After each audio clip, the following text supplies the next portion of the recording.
Hey there everybody, Travis Bowman here. I'm a fingerstyle guitar player and retro video game nerd. We've got a very controversial topic on the table for discussion today, and that is, of course, that age-old argument of emulation versus real hardware. I can't tell you how many times I get comments like this on my videos that are specific to like the Sega Dreamcast GDMU or something like that, where you're taking real hardware and using it in a very cool and practical way. A lot of people comment with something like, why not just emulate? Meaning that you can play every Sega Dreamcast game on your computer, and not only that, but you can upscale it and clean it up and it looks better than it ever did on the real hardware. That's an interesting point. People like me still prefer to play on the original hardware if at all possible. So why is that? I figure this would be a good point of discussion for both sides of this argument, real hardware and just emulation. I'm very curious to see how you guys would weigh in on this as we continue through this video here. But I've compiled 5 main reasons that we still choose to use original hardware over just emulating on your PC. So let's jump into it. The first and most obvious reason that you would want to use real hardware over just emulating something on your PC is nostalgia. We're entering that time of our lives. If you're close to my age, I'm 32 years old. We're entering that quarter-life crisis, so to speak. And a lot of people get this where they grow up and they're an adult, they have responsibilities, they've got kids, they've got wives, they've got a job, they've got a lot of things going on, and they want something that they used to have back when they were kids. A lot of people collect different things from their childhood, depending on what your childhood was like. A lot of people are into action figures. A lot of people are into, cards, like Pokemon cards, stuff like that. I'm into retro video game consoles, and a lot of people are. That's an obvious reason. You are nostalgic for a time in your life that you quite frankly miss. And a wonderful way of re-experiencing that part of your life is to go and buy the console that you used to play a lot when you were a kid, buy some games for it, take it home, and you get hit with that wonderful deliciousness of nostalgia when you put the disc into the console or the cartridge into the console, whatever console it might be, and you revisit doing that now. A lot of people are nostalgic for their old video game consoles that they used to play, and it's really interesting because everybody has a favorite. Mine is obviously going to be the Sega Dreamcast here. I have a lot of fond memories with that, and we'll talk about that as we continue with this video, but I think that's probably the main reason, is that you're just nostalgic for it, and it just feels better to go and purchase the console, the physical thing that you used to have your hands on when you were a kid. The controller, that's another big thing. The controller, yeah, you can get a USB controller, you can use your PlayStation 5 controller, your Xbox controller on your computer to emulate the Sega Dreamcast, but it's different, man. It's different, and there's a lot of different peripherals too that we will touch on here in a little while, but it's a feeling of nostalgia. When you get your hands on that controller that you used to have in your hands when you were a kid, you spent hours and hours of your life playing that one game on that one console with that controller in your hand. Having that back is not a terrible thing, and it's not a terribly expensive thing to do depending on your console. The Dreamcast is not that expensive. The controllers are not that expensive. It's not that crazy of an idea to be able to relive that part of your childhood, and a lot of people do that, and that's fine. It doesn't affect those of you that prefer to just emulate on your computer. It's a nostalgic thing, and most people that are into emulation don't really care about that sort of thing. Yes, of course they care about the games and they still want to play them, but the hardware is not something that they really care about, which is totally fine. You don't have to. That's the brilliance of this. You don't have to have nostalgic feelings towards the physical console. You can just be fine with playing the games that you used to play when you were a kid. That's totally fine. The second reason why we prefer original hardware over emulation is very simple. Sentimental value. This is a big part of our childhood, for most of us anyway. The Dreamcast means quite a bit to me, not just as a system, but it represents a time of my life that I have very fond memories of, and I think back to all the time, especially because of this. This is going to be very real, so I apologize. I don't want to be this real with you guys, but to make my point, I feel like I probably need to be. A lot of people have memories of these game systems because they've spent time playing them and enjoying them with their friends and family. A lot of those friends and family that aren't here today.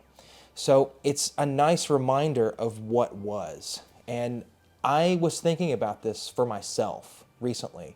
And I was thinking, what is it about original hardware that just makes me into it so much? Why am I so into collecting the games and the systems and the peripherals and stuff like that? And you know, my answer that I came up with, it's kind of sad, man. It is kind of sad, but it's the truth.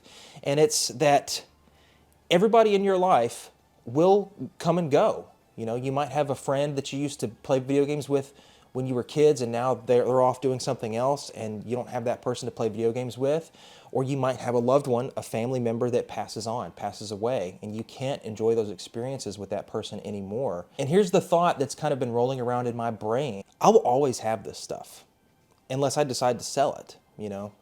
People in your life, they'll pass away, and you won't have those people anymore, but you'll always have this. I'll give you an example. My mother passed away in 2021. Her name was Sharon. She was a wonderful human being, the funniest woman that you'll ever meet, but she was god-awful at video games. She did not care about video games for the most part, but there were a few exceptions, and that main exception is Virtua Tennis on the Sega Dreamcast. She's a big tennis fan, really huge into Roger Federer and Rafael Nadal, and I had tennis lessons growing up because I loved it too, and she paid for those tennis lessons, and we played tennis together at the park. We would do this thing that we called yard tennis, where we would sit out in the driveway, and we'd get those tennis balls that were a little bigger. They're used for practice for kids, you know, to learn how to hit the ball without smacking it over the fence and all that good stuff. They don't have as much air in them, so they travel differently. But anyway, you could really smack the tar out of them in the driveway. So when we couldn't go to play tennis at the court, we would just hit it back and forth in the driveway together. We have a lot of fond memories with that. And she would indulge me with Virtua Tennis on the Sega Dreamcast. And she was awful at it, but she still really enjoyed to play it, and every once in a while we would still play this game together. That is a sentimental thing. And having this physical copy, knowing that I used to have it back in the day and I would pop it in the Dreamcast and we would play it together, is really important to me. I still have this even though I don't have her. And a lot of people cope with losing a loved one in similar ways that has nothing to do with video games. It's just a thing that we can go back to and revisit, and when I pop this game in, I think of her. You know, even though she's not here to enjoy it with me, I can still enjoy the game and remember the fond memories that we had playing it together. Another example on the Dreamcast of a game that she and I used to enjoy is Sega Bass Fishing. And you can play this. You can emulate this on your PC and it'll run just fine. But what about the controller, the fishing rod controller? If you've never played Sega Bass Fishing with the fishing rod controller, you are missing out on a wonderful experience. That's another point, is all of this wonderful hardware that goes along with these systems. Yes, you can get an adapter and plug this into your computer, but it just feels dirty. I don't know what it is about that, because I've experimented with that before. I really liked the Sega Saturn controller, and I really liked the Dreamcast controller, and it's nice to be able to plug that stuff into your computer and use it like it's real hardware, but it just feels dirty. It just feels like an extra step that's just weird. I don't know how to describe it. Maybe you guys can weigh in on that in the comment section below. I love being able to use this controller on my real Sega Dreamcast and play this game because it's so fun to reel in all these fish and try to catch the biggest one. It's a great party game too. If your friends have never experienced something like that, this is a great introduction to the Dreamcast. That's one of the reasons that I love it so much, is that it had so many different cool hardware things that went along with their games. Like, for example, the twin stick here. We never got this in America, but it's a Japanese controller. This is a twin stick that works with a few different games, and it's got the micro switchy clicky sticks there. It's super fun to use this, man. If you've never used one of these before, you're also missing out on a really cool experience. As well as the VMU. We can't have this discussion without talking about the Dreamcast VMU. This is like one of the craziest memory cards ever invented for video games. It has a tiny little screen on it, and it looks like a little Game Boy with a little D-pad and the A and B buttons. That was so creative, and I think that's another big thing as far as the sentimental value and the nostalgia goes towards, is that they don't make them like they used to, man. This is a crazy thing that Sega did back in the day, and a lot of people just don't have fond memories of it because they weren't there. They weren't there in that time, and I was there. They don't do crazy stuff like this anymore. It's nice to go back and have the fond memories of playing with these controllers and these memory cards and these crazy peripherals, because it's fun. It's fun to me to go back and revisit and play with the hardware and the controllers the way that you would back in the day. The sentimental value stuff doesn't have to be just about things that you've lost. It could also be about things that you've gained. I've got a girlfriend named Emily, and she is super into the retro stuff, but she didn't grow up with it like I did. So it's a wonderful experience for me to show her all this cool stuff that we used to enjoy when we were kids, and stuff that she quite frankly missed out on. But she's really having a good time with it. So we were snowed in over the weekend, and so I busted out my old Pokemon games, Pokemon Red and Blue, stuff that I used to play when I was a kid when we had nothing else to do back in the day. I've got my HD television over here, and I've got my CRT PVM over there. The point is, I can display two different things at the same time, so I plugged in both Pokemon games, and we started the adventure together. And she's never played it before, so it's her first time. And on top of that, I got this Pokemon handbook that you see a dog bit into a long time ago. I've had this for almost 30 frickin' years, okay? And to bust this out and show her, because she wanted this one Pokemon, she's like, I don't know if this is a good one or not, but let's look it up. So we pulled out this physical book and started looking up all the different stats and all the moves and what they evolve into together. It was a really cool experience, and I really, really enjoyed it, and she did too. So experiences, man. Could you just emulate the game and not use a guidebook or whatever? Of course you can. It's the easiest thing in the world to do, and a lot of people still play Pokemon that way. But with flash cartridges and stuff, you can take all sorts of these different games that have been improved over time with ROM hacks, all sorts of different additions to the game. You can plug those into your original hardware with flash cartridges and play them. That brings me to the third reason why people would choose original hardware over emulation, and that is historical significance. The best way I can put this is, have you ever seen the videos of the guy? There's a guy. There's probably more than one guy. But there are videos of a gentleman that takes some old World War II weapons, you know, like some knives or some, machine guns or pistols or whatever. Stuff that's really, really old. And he finds it. It looks god-awful. It looks beyond repair. It's been sitting in the mud and the muck and the dust and the rust for several decades now. He will take these weapons and turn the camera on and show his entire process of fully restoring these weapons. Is it significant to today's day and age? No, but it's cool, man. I really enjoy seeing videos like that where you take something old and you make it new again. And all of those videos are pretty popular on YouTube for a lot of different topics, whether it's old guns, vehicles, or in our case, video game consoles. These things still work. They're built to last. The only thing that you really need to worry about is the capacitors. Capacitors will leak and get old over time and need to be replaced, but for the most part, it's a pretty easy job to do. And if I can do that and keep all these consoles back here running for years to come, then I want to. I think that's a really interesting part of my viewpoint on original hardware, is that these will fail. The disk drives will fail over time. The capacitors will fail over time. But I have taken time out of my life to restore them. I've done some capacitor replacements myself, and some of the bigger jobs that I'm scared of doing myself due to inexperience, I have a guy for. I have a buddy who's a wonderful repair guy, and he does some wonderful things with soldering, and he's a wizard that I cannot comprehend. My point is, I'm keeping these things alive. And that's the historical significance of it. Think about 100 years from now. And let's think about the Sega Genesis released in 1989. Do you think in 100 years from now, anyone is still going to have a Sega Genesis and care about it? I'm a guitar teacher. I interact with a lot of young kids on a daily basis. A lot of them have no idea what the N64 is. A lot of them have no idea what the PS2 is. The only reason that they know it exists is because it's a number. There's a PlayStation 5 out right now, so there has to be consoles preceding it.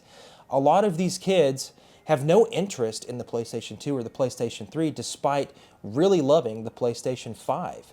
So my point is it really going to matter in the future? Are people really going to care at the level that we are right now? There's a community of people that really, really enjoy all these retro video games because they grew up with them. They were alive when the console was relevant.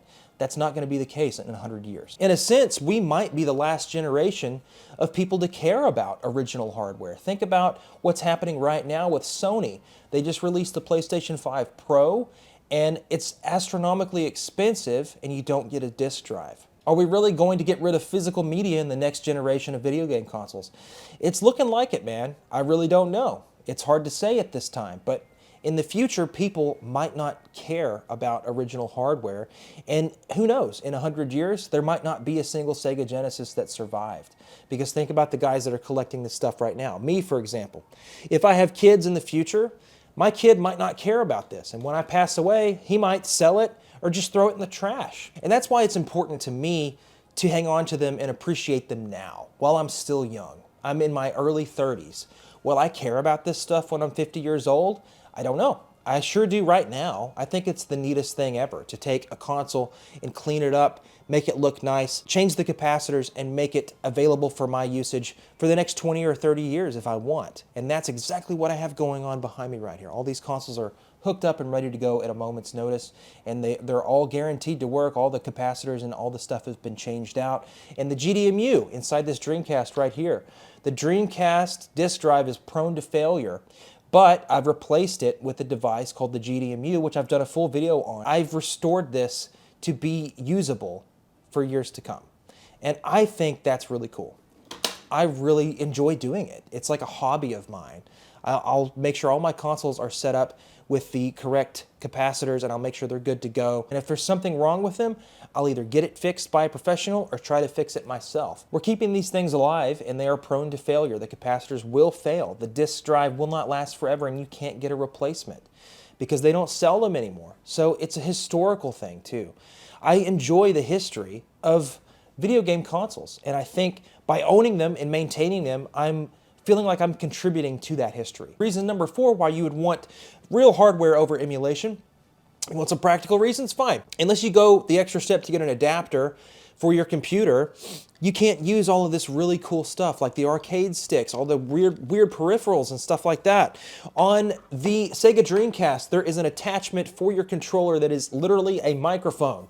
You can plug the microphone in to your controller and have a conversation with an in-game character called Seaman.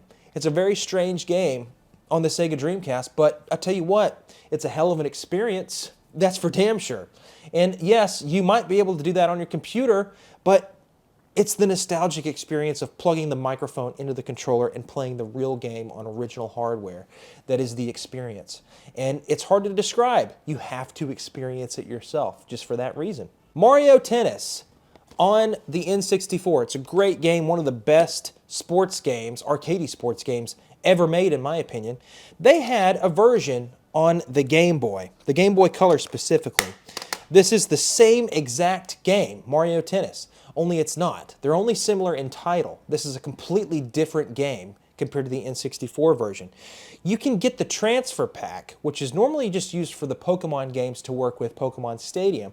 You can plug this guy into your controller pack on your N64, and you will unlock the characters that you play in this game on this game. That's extremely cool, and it's really kind of a lost art form at this point, man. You know, we don't have weird stuff like that, where handhelds were really integrated in with modern consoles. And yes, we have the PlayStation Portal, and that's fine, but it's really not the same thing, and I think you know exactly what I'm talking about. That's so insane that you could take a handheld video game and integrate it into a console game like this. But you sure could do that back in the day. And that's the only way that you could get those characters, is by playing it on this game and then plugging it into your controller and playing it on the N64 console. And I think that's a really, really special thing, and it's just cool. Now we're getting into the last reason why I feel most people prefer original hardware, and other than the reason of simply because it's cool. My favorite part of it is when the new technology comes back and aids the old technology. I think that is the coolest thing about retro video gaming in 2025 and beyond, is that you have the modern advances of technology that you can bring back to aid the old tech. Stuff like this, the GDMU in your Dreamcast. You can enhance that technology while still having that same hardware feel. A lot of people are very confused about what the Dreamcast GDMU does. It doesn't turn your Dreamcast into an emulation box. everything that runs on your Dreamcast is still running with the power of the Dreamcast processor and the RAM and everything like that. The only thing that's being replaced is the disk drive. You're reading your games off of an SD card instead of a disk. That's the only thing that's been replaced. And I think that's amazing, because think about how long that will last in your Dreamcast now. A hell of a lot longer than your disk drive ever could dream of doing. The Dreamcast is 25 years old at this point, and the disk drives are failing left and right. Here's a brand new controller for your original Nintendo, your NES. This is the Origin 8 from Retrobit. This controller is just a wireless replacement for your NES controller, and on top of that, you have two switches that are there for your turbo function. I don't know if you've ever played Gunsmoke for an extended period of time, but without a turbo function, you'll work that forearm muscle, mashing that button until your arm is about ready to fall off. But with this, you can just hold the button. I love stuff like this. There's several new controllers out there that will come back and aid your old school video game consoles, and I think that's a really neat thing. I don't know what it is about it, but I grew up with all the old tech. I was there. I was there for Windows 98. I was there for America Online, AOL. I was there for the instant messaging on AOL. I was there when dial-up was around, and I was there when broadband finally became a widespread thing. So to see all of this cool stuff happen with the technology that was around when I was a kid, to see them mesh together is a really special thing, and I'm all for it, man. You can get this Sega Dreamcast online in 2025. It's actually very easy to do. Now we got to talk about flash cartridges, because so many people, when I make these videos on these flash cartridges, they just slay me alive, man. They just want to tell me that this is a waste of time and money, and that I should just emulate on my computer and be happy about it. Well, I think EverDrives and flash cartridges are extremely cool, not just because you can play all the games on your original hardware, but because of all the enhancements that come along with it. These things are powerful, man. They have FPGAs inside of them, you know what I mean? It's not just a cartridge that's designed to run games. They can do all sorts of other cool stuff too, like audio enhancements. The FX Pack Pro, this is the big one. I've done a video on this, and a lot of people are just slaying me in that comment section because of how pricey this is. It is very expensive, but think about the Super Nintendo back in the day. The enhancements that happened on the Super Nintendo were often due to the chips that were in each individual cartridge. Each game had some sort of special chip that helped it do something cool, like the Mode 7 graphics, or any of the other crazy stuff that happened in the SNES games back in the day. This cartridge has pretty much all of those built in, so you never have to worry about it. In addition to that, it's got a real-time clock built into it. You can do save states, so if you're in a game that's very difficult, you're having a difficult time moving on, you can get to a spot and save your state and come right back to it, so you don't have to start the game over from the very beginning. That's a very common thing in all of these cartridges. We now have MSU1 support for these games, which means that you can take really good CD quality audio arrangements of all these cool video game tunes and pop them into this game, and it runs just like it would with the real audio, and it sounds a hell of a lot better in some cases. That's a really cool thing. And you can do the same thing with the Mega EverDrive Pro for the Sega Genesis. The only difference with this is that you can actually play Sega CD games off of this cartridge. You don't need the console in order to do that. I think that's extremely cool, that you can play Sega CD games on your Sega Genesis without the need of a Sega CD. That's very interesting to me. And the big daddy, the Neo SD for your Neo Geo AES. This right here is an expensive cartridge. But if you're not aware of the Neo Geo and the Neo Geo cartridges and what they are fetching these days, this is an investment that is well worth the money, in my opinion. Some of these games are selling for over $1,000 just for one frickin' cartridge, man. So this device allows you to play all of them on original hardware. So I can see you guys right now. I can see you foaming at the mouth at your keyboards ready to type away. The fact that it can be done on original hardware is mind-blowing to someone like me that was there. I was there. As a little kid, the Sega Genesis was my first console ever. I was there, sitting on the floor in front of the TV as a little small child playing Streets of Rage 2. You can have Streets of Rage 2 with enhanced audio playing on your original console. That is so insane to me. It's cool. It's like my childhood is getting a makeover, if that makes sense. I can't describe it any further than that. I wish I could, but those are my 5 main reasons why I choose to play video games on the original hardware instead of just emulating it on my computer. You know, have you ever emulated anything on your computer?